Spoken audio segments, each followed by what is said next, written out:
Imagina que tu comunidad andina de 400 personas tiene una disputa de tierras con un hacendado mestizo rico que codicia tus 180 hectáreas de pastos comunales.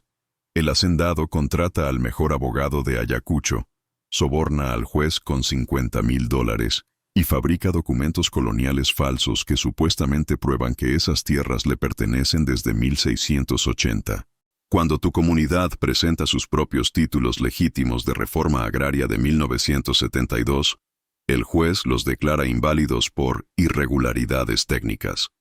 Cuando intentas apelar, el mismo juez te dice en privado: si tu comunidad me paga $80,000, puedo reconsiderar mi fallo. Si no pagan, no solo perderán la tierra, sino que enfrentarán cargos criminales por ocupación ilegal. Tu comunidad es tan pobre que apenas sobrevive. $80,000 es más dinero del que han visto en generaciones enteras. ¿Qué haces? ¿Aceptas perder todo por lo que tus ancestros lucharon durante siglos? ¿O te niegas a ser extorsionado sabiendo que las consecuencias serán catastróficas? En la mañana del 18 de abril de 1986, 10 líderes comunales de Chuchi, Ayacucho, fueron arrestados por orden judicial acusados de desacato a autoridad judicial, resistencia violenta a desalojo legal y amenazas terroristas contra funcionarios públicos.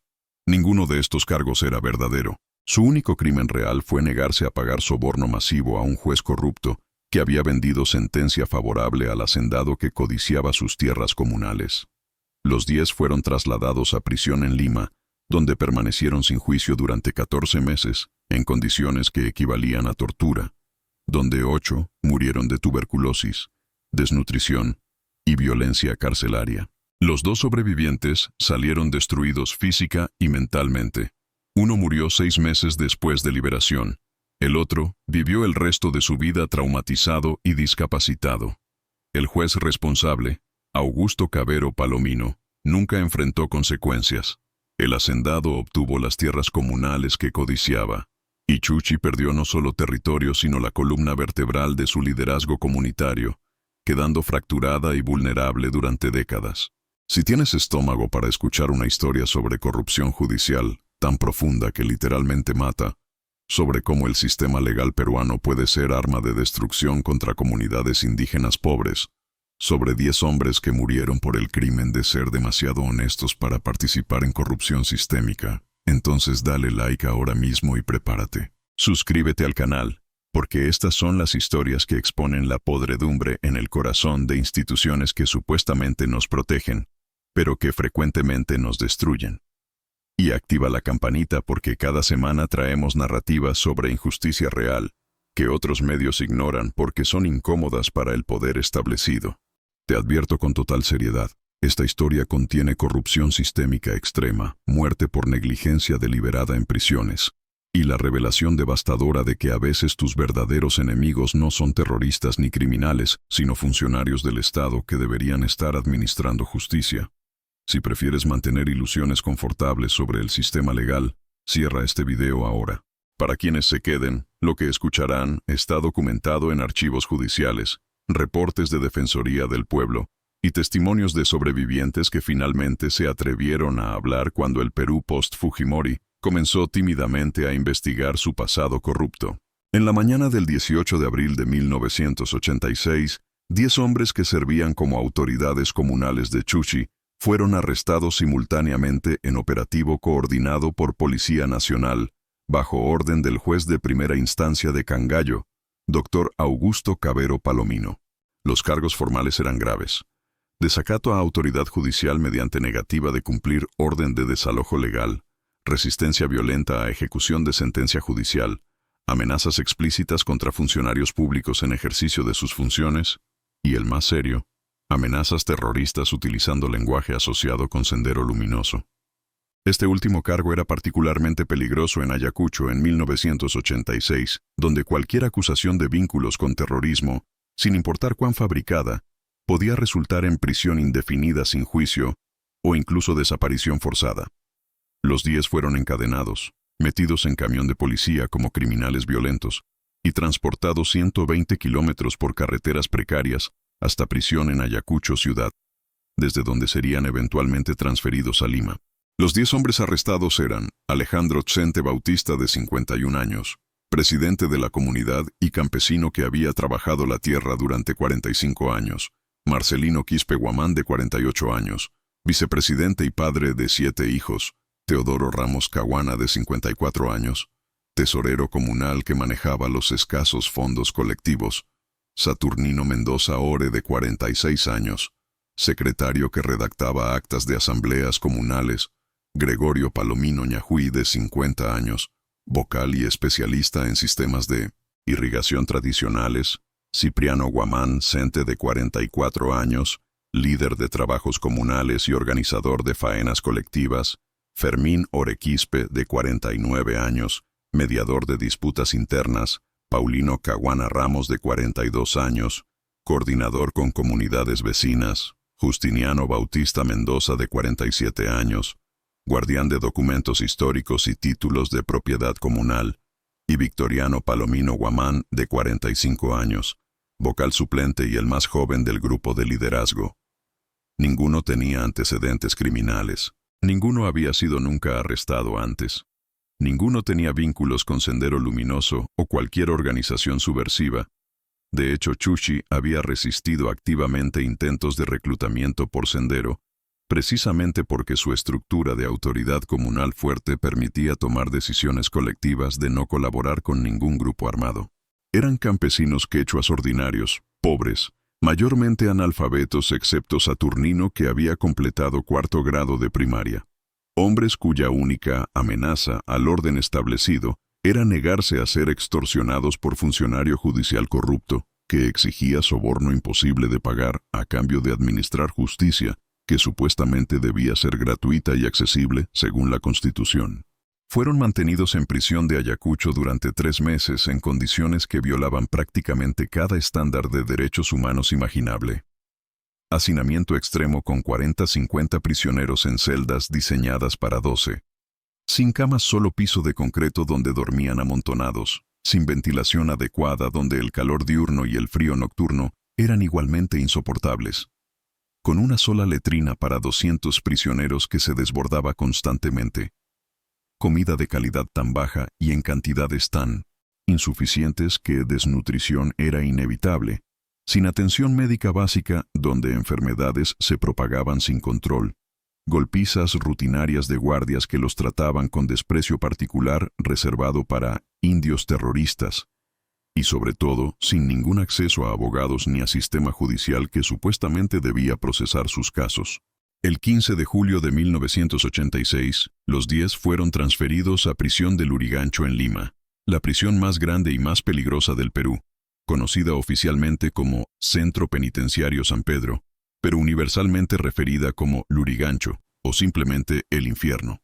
Construida en 1968 para albergar 1.500 prisioneros máximo, para 1986 contenía más de 6.500 en condiciones de sobrepoblación catastrófica que la hacían una de las peores prisiones del mundo. Era lugar donde Estado peruano esencialmente abandonaba a prisioneros para que se mataran entre sí, donde pandillas criminales controlaban pabellones enteros, donde violaciones eran rutinarias, donde tuberculosis y otras enfermedades mataban a docenas mensualmente, donde guardias entraban solo en grupos grandes y fuertemente armados porque habían perdido control efectivo de la institución. Durante los siguientes 14 meses, 8 de los 10 hombres murieron en Lurigancho. Alejandro Oxente murió primero, el 3 de septiembre de 1986, oficialmente de falla respiratoria aguda, pero realmente de tuberculosis no tratada combinada con desnutrición severa. Marcelino Quispe murió el 18 de octubre de neumonía, código frecuente para complicaciones de tuberculosis. Teodoro Ramos murió el 7 de noviembre en lo que fue registrado como altercado entre prisioneros, pero que testigos describieron como golpiza brutal de pandilla criminal que controlaba su pabellón cuando no pudo pagar cuota de protección, porque no tenía absolutamente ningún dinero. Gregorio Palomino murió el 22 de diciembre de disentería severa, causada por condiciones sanitarias apocalípticas.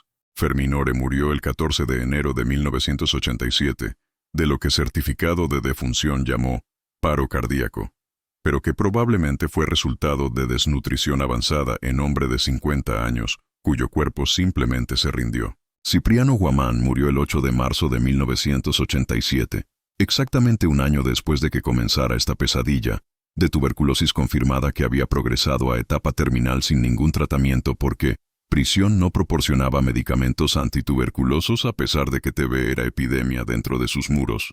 Paulino Caguana murió el 19 de abril de 1987 de combinación de desnutrición y lo que probablemente fue cáncer de estómago no diagnosticado, habiendo perdido 30 kilos durante su encarcelamiento.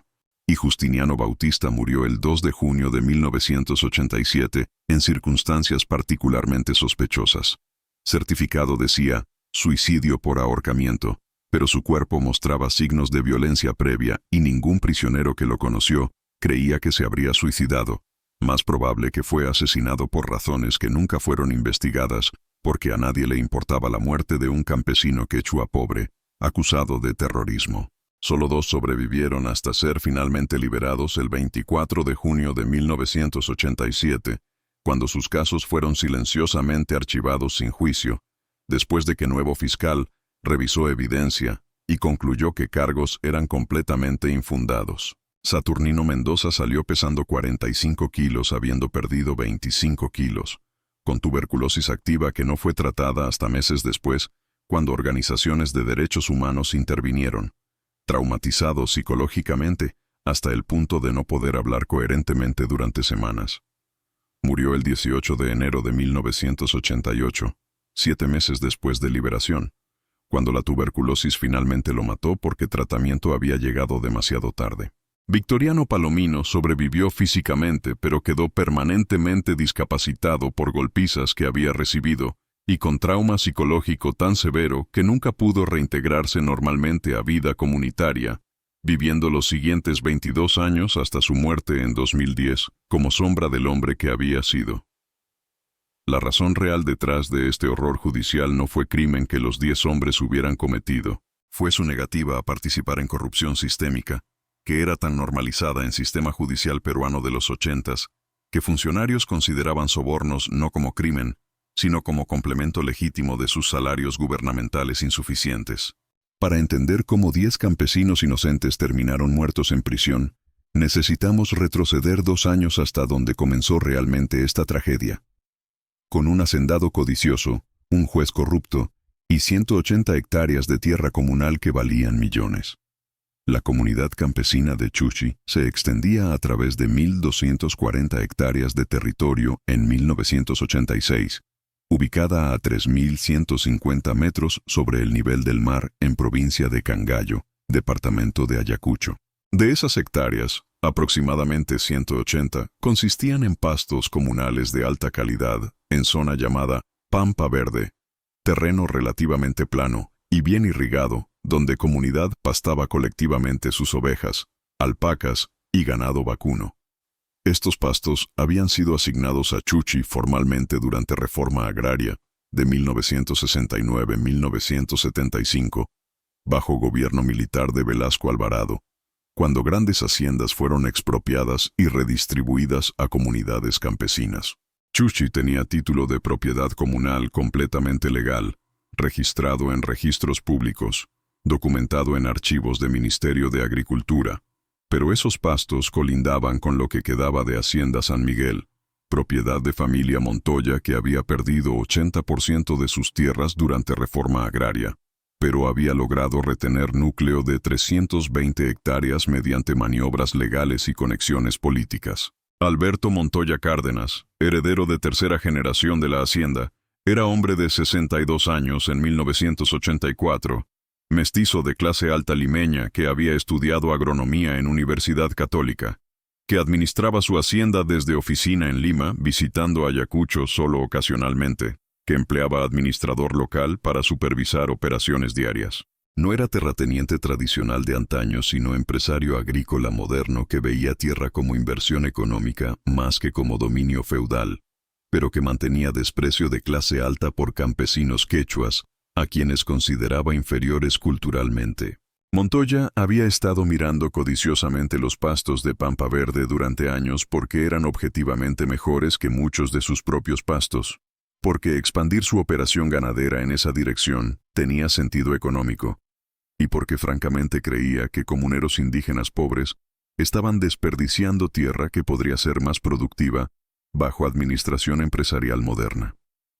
En 1984, contrató abogados en Lima para investigar posibilidad de desafiar título comunal de Chuchi.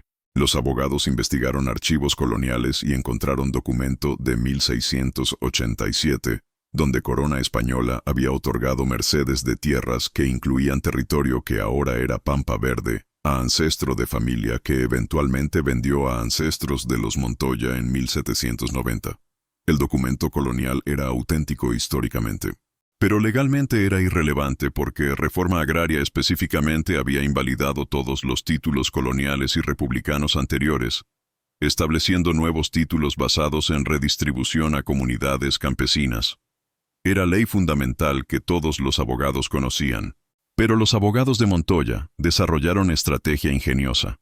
Argumentar que Pampa Verde, específicamente, nunca había sido legalmente parte de tierras expropiadas porque había sido excluida en documentos de reforma agraria por error administrativo, y que por lo tanto título colonial anterior permanecía válido para esa parcela específica. Era argumento completamente fraudulento. Documentos de reforma agraria claramente incluían Pampa Verde en territorio adjudicado a Chuchi. Pero Montoya apostaba que con juez correcto, con suficiente dinero para sobornos, y aprovechando analfabetismo y pobreza de comuneros que no podrían contratar abogados competentes para defenderse, podría ganar caso fabricado. En enero de 1985, presentó demanda formal en juzgado de primera instancia de Cangallo, solicitando que se declare que Pampa Verde legalmente le pertenece basándose en título colonial de 1687, y que se ordene a Chuchi desalojar y entregar posesión. El caso fue asignado por sorteo al juez Augusto Cavero Palomino, magistrado de 48 años que había servido en sistema judicial durante 22 años, ascendiendo desde secretario judicial hasta juez titular. Cavero era conocido en círculos legales de Ayacucho como flexible y pragmático, eufemismos que significaban que aceptaba sobornos rutinariamente. No era excepción sino norma. Estudios posteriores estimarían que 70-80% de jueces peruanos en los 80s aceptaban sobornos en al menos algunos casos, que corrupción judicial era sistémica hasta el punto de ser considerada casi normal. Salarios judiciales eran miserables, 180,000 soles mensuales cuando costo de vida requería 400,000, creando presión económica que funcionarios justificaban, suplementando con ingresos ilegales. Montoya, conociendo cómo funcionaba sistema, contactó a Cavero discretamente en febrero de 1985. No hay registro escrito de su conversación, pero basándose en testimonios posteriores de intermediarios, esencia fue: Montoya ofreció $50,000 americanos en efectivo a cambio de sentencia favorable, declarando que Pampa Verde le pertenecía legalmente. Cavero aceptó. El dinero fue pagado en 3 cuotas. 15,000 al aceptar caso, 20,000 después de audiencias preliminares, 15,000 finales después de sentencia. Era transacción puramente comercial donde justicia fue literalmente vendida al mejor postor. El proceso legal que siguió fue farsa completa. Cavero programó audiencias donde permitió a abogados de Montoya presentar argumentos extensos con documentos históricos impresionantes, mientras limitaba severamente tiempo de comuneros de Chuchi para presentar su defensa. La comunidad no tenía recursos para contratar abogado privado, entonces dependían de defensor público sobrecargado, que manejaba 80 casos simultáneamente y que apenas pudo preparar defensa adecuada. Cuando defensor intentó presentar títulos de reforma agraria de Chuchi, Cavero los rechazó citando irregularidades técnicas inventadas. Supuestamente firma de funcionario de reforma agraria no coincidía exactamente con firma registrada. Supuestamente habían errores menores en coordenadas geográficas. Supuestamente faltaba sello en una de las páginas. Eran objeciones completamente frívolas que ningún juez honesto habría aceptado, pero que Cavero usó como pretexto para desestimar evidencia más fuerte de Chuchi, mientras aceptaba título colonial de 300 años de antigüedad de Montoya como válido. En audiencia crucial del 15 de agosto de 1985, Cavero permitió que abogado de Montoya presentara durante 3 horas mientras interrumpía constantemente a defensor de Chuchi, haciéndole preguntas hostiles, desestimando sus argumentos como irrelevantes, esencialmente impidiendo defensa efectiva. El 12 de septiembre de 1985, Cavero emitió sentencia de 47 páginas, que era obra maestra de sofisma legal.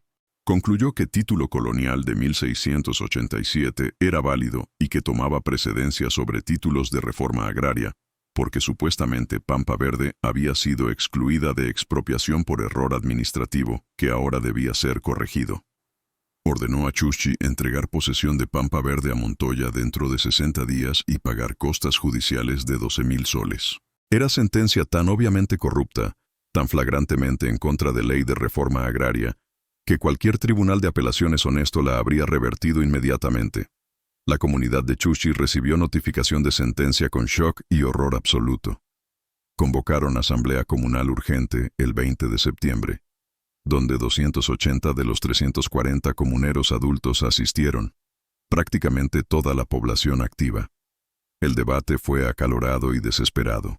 Algunos argumentaban que debían apelar, que algún juez honesto en instancia superior revertiría esta injusticia.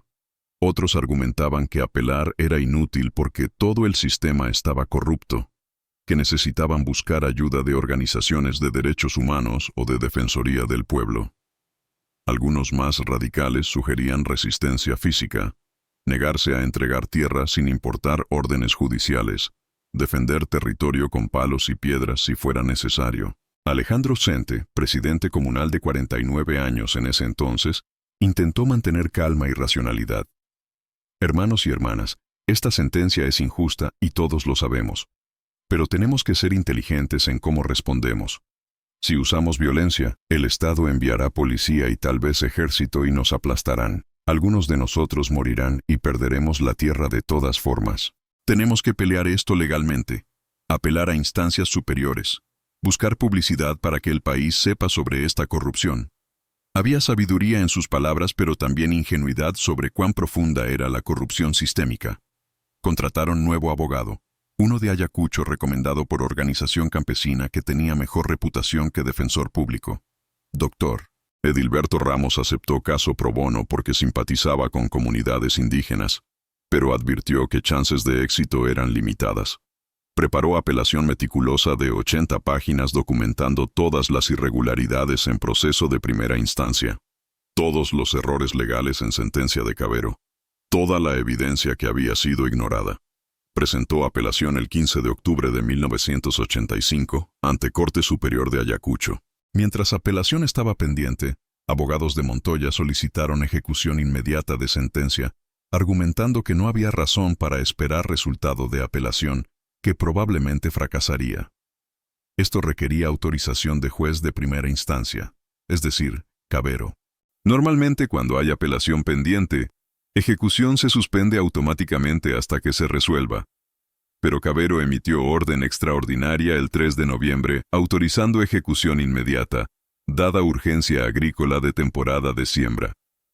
Era otra irregularidad flagrante, pero nadie la detuvo. El 18 de noviembre de 1985, Cavero ordenó a comunidad de Chuchi desalojar voluntariamente Pampa Verde dentro de 15 días y remover todo ganado del área. Envió notificación oficial con policía que la leyó en voz alta en asamblea comunal convocada obligatoriamente para ese propósito. La comunidad respondió formalmente en carta redactada por Dr. Ramos explicando que estaban esperando resolución de apelación y solicitando respetuosamente que ejecución fuera suspendida hasta entonces. Cavero rechazó solicitud con una sola línea. Negado. Cúmplase sentencia inmediatamente. Los 15 días pasaron sin que Chuchi desalojara, porque simplemente no podían aceptar perder 180 hectáreas que eran críticas para economía comunal. El 8 de diciembre, Cavero ordenó a Policía Nacional ejecutar desalojo forzado. 50 policías llegaron a Chuchi acompañados por representantes de Montoya y topógrafos para delimitar territorio. Encontraron que aproximadamente 120 comuneros, incluyendo mujeres y niños, estaban bloqueando acceso a Pampa Verde, sentados en camino en protesta pacífica. El comandante policial, Capitán Rojas, intentó persuadir a comuneros de dispersarse.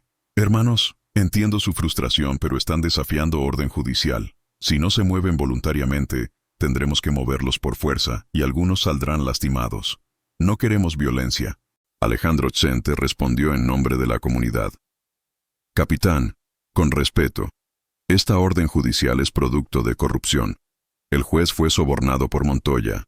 Estamos defendiendo tierra que legalmente nos pertenece según reforma agraria. No vamos a movernos voluntariamente. Rojas reportó situación a Cavero, quien ordenó: use fuerza necesaria para remover obstáculos y ejecutar orden judicial. Policías avanzaron con escudos antidisturbios y bastones, empujando a comuneros que resistieron pasivamente. Varias personas fueron golpeadas. 2 mujeres fueron hospitalizadas con contusiones severas. Finalmente, comuneros fueron removidos por fuerza del camino, permitiendo que topógrafos entraran a Pampa Verde y colocaran marcadores delimitando territorio que ahora pertenecía a Montoya. Ganado de la comunidad fue arriado fuera del área, causando pérdidas económicas inmediatas, porque no tenían suficientes pastos alternativos. Esa noche de 8 de diciembre, Chuchi estaba traumatizado y furioso. En asamblea comunal de emergencia, gente gritaba demandas de acción más fuerte. Tenemos que ir a Cangallo y confrontar a ese juez corrupto. Tenemos que hacerle saber que no puede robarnos impunemente. Voces más moderadas advertían contra confrontación directa, que podría ser usada como pretexto para represión más severa. Finalmente decidieron enviar delegación de 10 líderes comunales, las mismas personas que eventualmente serían arrestadas, a Cangallo para reunirse con Cavero y demandar explicación cara a cara de por qué estaba ignorando evidencia de corrupción. El 10 de diciembre de 1985, los 10 hombres viajaron 28 kilómetros a Cangallo, llegando a juzgado alrededor de mediodía. Solicitaron audiencia con Cavero, pero secretaria dijo que juez estaba ocupado y no podía recibirlos. Esperaron 6 horas en corredor. Finalmente, a las 18:00, cuando juzgado estaba cerrando, Cavero salió de su oficina y encontró a los 10 comuneros todavía esperando. ¿Qué quieren?, preguntó con irritación obvia. Alejandro explicó. Señor juez, venimos a solicitar respetuosamente que reconsidere su sentencia. Tenemos evidencia de que usted fue sobornado por Montoya. Sabemos que recibió dinero a cambio de fallo favorable. El rostro de Cavero se puso rojo de furia. Era verdad, pero era acusación extremadamente peligrosa de hacer públicamente. ¿Me están acusando de corrupción? ¿Tienen evidencia de estas calumnias serias? Esto es desacato e insulto a magistrado que puede resultar en cargos criminales. Los 10 comuneros, intimidados pero determinados, respondieron que tenían testimonios de personas que habían visto transferencias de dinero, que conocían intermediarios involucrados. No tenían evidencia documental sólida, porque sobornos obviamente no se documentan, pero tenían información testimonial que consideraban creíble. Cavero respondió con amenaza apenas velada. Señores, si continúan haciendo acusaciones infundadas contra magistrado en ejercicio de funciones, enfrentarán consecuencias legales severas. Mi consejo es que acepten sentencia, que es completamente legal y basada en evidencia, y que dejen de causar problemas. Pero entonces bajó su voz y agregó algo que sería crucial posteriormente. Por supuesto, si su comunidad siente que hubo malentendidos en proceso legal, hay maneras de reconsiderar ciertos aspectos. Todo tiene precio en este mundo. Si su comunidad puede presentar argumentos persuasivos de naturaleza económica, digamos $80,000 en total, podría encontrar fundamentos legales para suspender ejecución mientras apelación está pendiente. Era extorsión directa y explícita. Cavero no solo había vendido sentencia a Montoya, sino que ahora intentaba venderle a Chuchi la reversión de esa sentencia por cantidad aún mayor. Los 10 comuneros estaban atónitos. $80,000 era suma imposiblemente grande para comunidad donde ingreso anual per cápita era quizás $800, donde mayoría vivía en pobreza extrema subsistiendo con agricultura de subsistencia. Señor juez, no tenemos ni siquiera $8,000, mucho menos $80,000. Somos campesinos pobres. No podemos pagar esa cantidad. Cavero se encogió de hombros. Entonces, me temo que sentencia permanece y debe ser ejecutada completamente. Buenos días, señores. Alejandro, frustrado hasta el límite, respondió con palabras que sellarían su destino. Señor juez, lo que está haciendo es crimen, es corrupción y extorsión, y vamos a denunciarlo. Vamos a llevar esto a Fiscalía, a Defensoría del Pueblo, a la prensa nacional si es necesario. No vamos a permitir que destruya a nuestra comunidad solo porque Montoya le pagó. Los otros 9 comuneros murmuraron apoyo. Cavero los miró con odio frío y calculador. Hagan lo que quieran, pero les advierto que hacer acusaciones falsas contra magistrado es crimen serio, y que interferir con ejecución de sentencia judicial puede interpretarse como desacato criminal. Váyanse ahora antes de que llame a policía para arrestarlos por alteración de orden en edificio judicial. Los 10 comuneros regresaron a Chuchi sintiendo que habían logrado algo al confrontar a Cavero directamente, aunque no había resultado concreto positivo. Reportaron a Asamblea Comunal lo que había sucedido, incluyendo intento de extorsión. La comunidad decidió proceder con denuncias formales. Presentaron queja ante Consejo Nacional de la Magistratura acusando a Cavero de corrupción y extorsión. Presentaron denuncia penal ante Fiscalía de Ayacucho. Contactaron a Defensoría del Pueblo, aunque esa institución era nueva y débil en los 80s. Y enviaron cartas a varios medios periodísticos de Lima esperando generar presión pública. Cavero, sintiendo que su corrupción podría ser expuesta públicamente amenazando su carrera y potencialmente resultando en cargos criminales, decidió contraatacar preventivamente. Fabricó expediente criminal contra los 10 líderes comunales acusándolos de múltiples crímenes. La base factual que usó era completamente distorsionada. Transformó confrontación verbal del 10 de diciembre en amenazas violentas explícitas contra magistrado. Transformó resistencia pacífica del 8 de diciembre en resistencia violenta a autoridad con lesiones a policías. Y lo más peligroso, alegó que durante confrontación los comuneros habían usado lenguaje como justicia popular y poder del pueblo, que según Cavero era terminología característica de Sendero Luminoso evidenciando y vínculos terroristas. Esta última acusación era completamente fabricada. Los comuneros nunca habían usado tal lenguaje ni tenían vínculos con Sendero. Pero en Ayacucho de 1986, en plena guerra interna donde Sendero controlaba zonas rurales y donde Estado estaba paranoico sobre infiltración terrorista, acusación de vínculos con Sendero era extremadamente peligrosa. Funcionarios judiciales y policiales tendían a creer tales acusaciones sin cuestionarlas mucho, y presión era demostrar que estaban siendo duros con terrorismo, más que proteger derechos de acusados. El 15 de abril de 1986, Cavero emitió orden de arresto contra los 10 líderes comunales. 3 días después, 18 de abril, fueron arrestados en operativo coordinado que los agarró simultáneamente antes de que pudieran advertirse mutuamente o escapar. Y así comenzó su pesadilla de 14 meses que terminaría con 8 muertos. Uno muriendo poco después de liberación, y uno traumatizado permanentemente. Durante esos 14 meses, sus familias intentaron desesperadamente conseguir su liberación.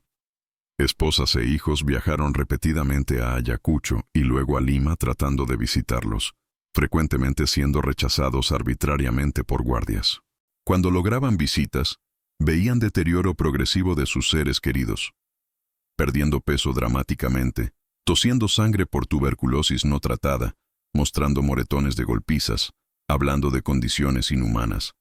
Asunta Sente, esposa de Alejandro, vendió sus 2 ovejas y sus gallinas, prácticamente todo lo que poseía, para contratar abogado que intentara conseguir liberación de su esposo. El abogado presentó habeas corpus argumentando detención ilegal, pero fue rechazado. Dr. Ramos, el abogado de la comunidad que había manejado apelación, también intervino pro bono intentando conseguir liberación de los 10. Presentó evidencia de que cargos eran fabricados, que no había base factual para acusaciones de terrorismo, que esto era persecución judicial por parte de Cavero vengándose de comuneros que lo habían acusado de corrupción. Pero en sistema judicial corrupto, evidencia y argumentos legales importaban menos que conexiones y dinero. Cavero tenía ambos, comuneros no tenían ninguno. Casos permanecieron empantanados en sistemas sin progreso durante meses. Mientras tanto, dentro del Lurigancho, los 10 hombres enfrentaban horror diario. La prisión era dividida en pabellones controlados por diferentes pandillas criminales. Nuevos prisioneros tenían que pagar cuota de ingreso a pandilla que controlaba pabellón donde eran asignados, típicamente 501,000 soles. Los 10 comuneros no tenían ese dinero. Fueron golpeados brutalmente en Bienvenida, que dejó a Marcelino con 2 costillas rotas y a Teodoro con nariz quebrada. Fueron asignados peores lugares para dormir, cerca de letrinas que rebosaban, donde olía tan mal que era difícil respirar. Comida de prisión era insuficiente y de calidad horrible. Sopa aguada con quizás 3 papas y pedazo de pan duro. Una vez al día si tenías suerte, 2 veces si tenías conexiones. Familias podían traer comida suplementaria durante visitas, pero muchas familias de los comuneros eran demasiado pobres para permitirse viajar a Lima frecuentemente y comprar comida extra. Los hombres pasaban hambre constantemente, sus cuerpos consumiéndose gradualmente. Agua potable era escasa y frecuentemente contaminada, causando diarrea crónica que contribuía a desnutrición. Atención médica era prácticamente inexistente. Había supuestamente clínica de prisión, pero estaba perpetuamente sin medicamentos, sin equipo funcional, atendida por un solo médico sobrecargado que veía cientos de pacientes diariamente. Cuando Alejandro comenzó a toser sangre en agosto de 1986, señal clara de tuberculosis avanzada, fue llevado a clínica donde médico lo examinó brevemente, confirmó diagnóstico presuntivo, pero dijo: «No tengo medicamentos antituberculosos. Están en desabastecimiento hace meses. No puedo hacer nada por ti». Lo siento. Alejandro fue enviado de vuelta a su pabellón a morir lentamente, contagiando a otros en proceso porque TB es altamente contagiosa en espacios hacinados sin ventilación. Violencia era rutinaria y aleatoria. Guardias golpeaban prisioneros por infracciones menores o simplemente por diversión sádica. Pandillas criminales cobraban impuestos por todo, por usar ciertas áreas de patio, por acceso a agua relativamente limpia, por protección contra otras pandillas. Los que no pagaban eran golpeados o violados. Varios de los comuneros fueron violados en diferentes ocasiones. Trauma que nunca discutieron con sus familias por vergüenza, pero que emergió en testimonios posteriores de otros prisioneros que presenciaron. La violación sistemática de prisioneros era táctica de dominación social en Lurigancho, especialmente contra hombres considerados débiles como campesinos quechuas, pobres sin conexiones criminales. Sobre esto, estaba trauma psicológico de estar encarcelados por crímenes que no cometieron, de no saber cuándo o si serían liberados, de escuchar rumores constantes sobre ejecuciones extrajudiciales de terroristas durante motines, de estar completamente aislados de sus comunidades y familias. Varios desarrollaron síntomas de depresión severa, insomnio, pérdida total de apetito incluso para poca comida disponible, ideación suicida. Justiniano Bautista, cuya muerte fue registrada como suicidio, había hablado múltiples veces con compañeros de celda sobre querer morir porque no podía soportar más el sufrimiento. Durante este tiempo, apelación de Chuschi sobre caso original de tierras finalmente fue resuelta. El 22 de marzo de 1986, Corte Superior de Ayacucho emitió sentencia confirmando fallo de Cavero. No fue sorpresa. Jueces de Corte Superior probablemente también estaban corruptos o al menos no querían contradecir a colega porque eso abriría investigaciones incómodas sobre corrupción sistémica. Sentencia de apelación fue breve, apenas 8 páginas comparadas con 47 de sentencia original, esencialmente diciendo que juez de primera instancia había evaluado evidencia adecuadamente y que no había error legal justificando reversión. Chuschi perdió oficialmente Pampa Verde. Montoya tomó posesión completa, construyó cercas, comenzó a operar área como extensión de su hacienda. La comunidad quedó empobrecida y desmoralizada. Sin sus 10 líderes principales, sin tierra crítica, la estructura organizacional comunitaria comenzó a colapsar. Hubo éxodo de familias más jóvenes migrando a ciudades buscando oportunidades que no existían en campo devastado económicamente. Población de Chuschi cayó de 1.850 personas en 1985 a 1.320 en 1990, pérdida de casi 30% de población en 5 años. Las muertes de los prisioneros ocurrieron gradualmente durante 1986 y 1987, cada una devastando más a familias y a comunidad. Cuando Alejandro Chente murió el 3 de septiembre de 1986, Su cuerpo fue devuelto a Chuchi en ataúd sellado. Familia no tuvo recursos para autopsia independiente. Funeral fue asunto de luto comunitario donde prácticamente toda la comunidad asistió, llorando no solo por Alejandro sino por injusticia que lo había matado.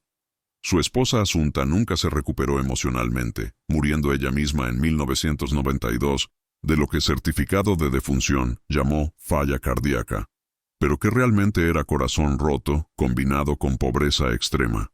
Cada muerte subsecuente profundizó trauma colectivo. Para cuando Justiniano Bautista murió en junio de 1987, octavo de los 10, la comunidad estaba en estado de duelo perpetuo. Habían perdido prácticamente todo su liderazgo.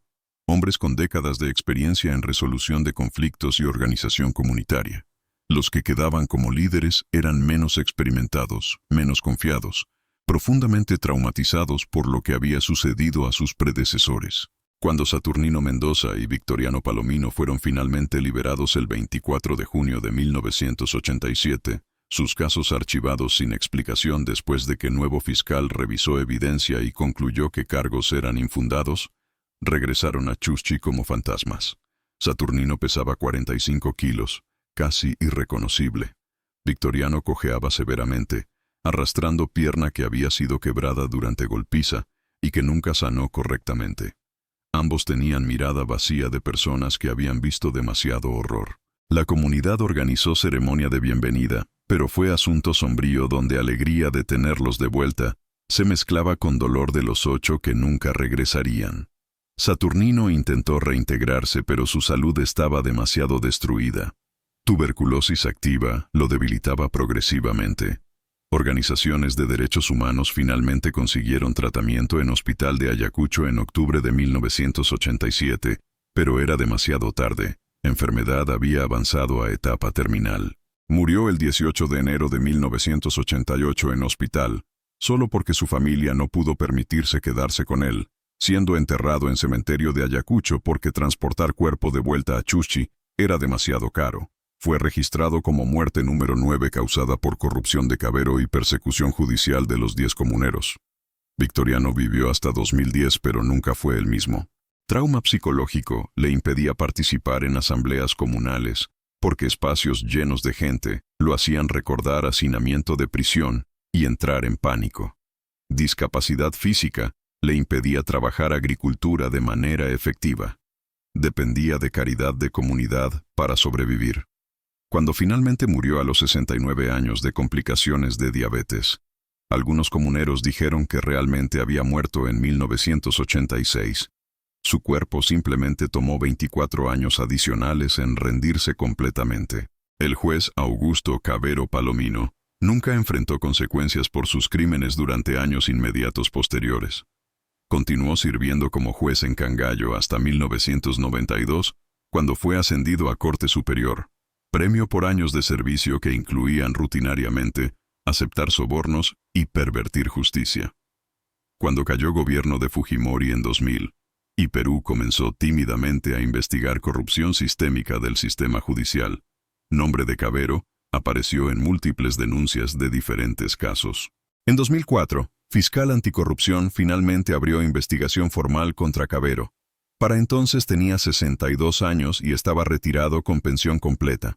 Investigación documentó al menos 23 casos durante su carrera donde había aceptado sobornos verificables totalizando más de $400,000.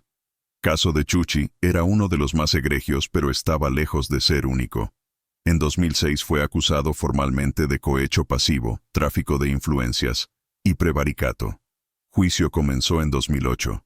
Durante juicio, Cavero admitió haber aceptado gratificaciones de partes, pero argumentó que era práctica común en los 80s, que salarios judiciales eran insuficientes, que no consideraba que hubiera hecho nada particularmente malo porque todos lo hacían. Sobre caso de Chuchi específicamente, negó haber ordenado arrestos de los 10 comuneros por venganza. Insistió que había sido decisión legal legítima basada en evidencia de desacato y posibles vínculos terroristas. Cuando confrontado con evidencia de que 8 habían muerto en prisión, se encogió de hombros. Eso fue responsabilidad del sistema penitenciario, no mía. Yo solo ordené arrestos legítimos. Fue finalmente condenado en 2010 a 8 años de prisión, sentencia ridículamente leve, considerando que su corrupción había contribuido directamente a muerte de 10 personas. Pero tenía 68 años y múltiples condiciones médicas. Abogados argumentaron que prisión sería pena cruel para anciano enfermo. Sentencia fue convertida a arresto domiciliario. Cumplió condena en su casa confortable en Lima, con enfermera privada, visitado regularmente por familia, viviendo infinitamente mejor que las personas cuyas vidas había destruido. Murió en 2015 a los 73 años de cáncer de próstata, habiendo vivido vida relativamente cómoda sin ningún remordimiento aparente. Alberto Montoya Cárdenas, el hacendado que había iniciado todo con su codicia por Pampa Verde, nunca enfrentó ninguna consecuencia legal porque soborno de juez técnicamente fue acto de Cavero más que de Montoya, y fiscales nunca pudieron probar que Montoya había iniciado el soborno en lugar de simplemente beneficiarse de juez corrupto. Operó Pampa Verde hasta 2003 cuando vendió toda su propiedad a Corporación Agrícola Grande por precio que lo hizo millonario. Murió en 2012 a los 90 años en su casa de playa en Asia, Lima, rodeado de familia grande y próspera, sin nunca expresar ningún arrepentimiento por el rol que había jugado en tragedia de Chushi. Las familias de las 10 víctimas finalmente recibieron compensación del Estado peruano en 2012, después de litigio prolongado. 120,000 soles por familia, aproximadamente $45,000, cantidad que parecía grande pero que no compensaba décadas de sufrimiento ni devolvía vidas perdidas. Monumento fue erigido en Chushi en 2014, listando los 10 nombres con inscripción. Víctimas de corrupción judicial. Murieron defendiendo tierra comunal contra juez corrupto. Su sacrificio no será olvidado. ¿Qué aprendemos de esta tragedia de corrupción sistémica convertida en sentencia de muerte? ¿Qué conclusiones extraemos cuando el sistema judicial mismo, supuestamente diseñado para proteger derechos y administrar justicia, se convierte en arma de destrucción contra los más vulnerables? La respuesta fácil es decir que esto fue producto de época particularmente corrupta, que el sistema judicial peruano se ha reformado, que ahora hay más transparencia y rendición de cuentas. Y es verdad que ha habido reformas, mecanismos anticorrupción mejores, salarios judiciales más altos, más supervisión, pero sería ingenuo pensar que corrupción ha sido eliminada. Estudios recientes muestran que 40-50% de peruanos que han tenido contacto con sistema judicial en última década reportan haber sido solicitados sobornos o haber sentido presión de pagar para obtener decisiones favorables. En zonas rurales donde población es mayormente indígena y pobre, el porcentaje es aún mayor. El sistema ha mejorado, pero estructuras fundamentales de desigualdad que permitieron a Cavero vender justicia todavía existen.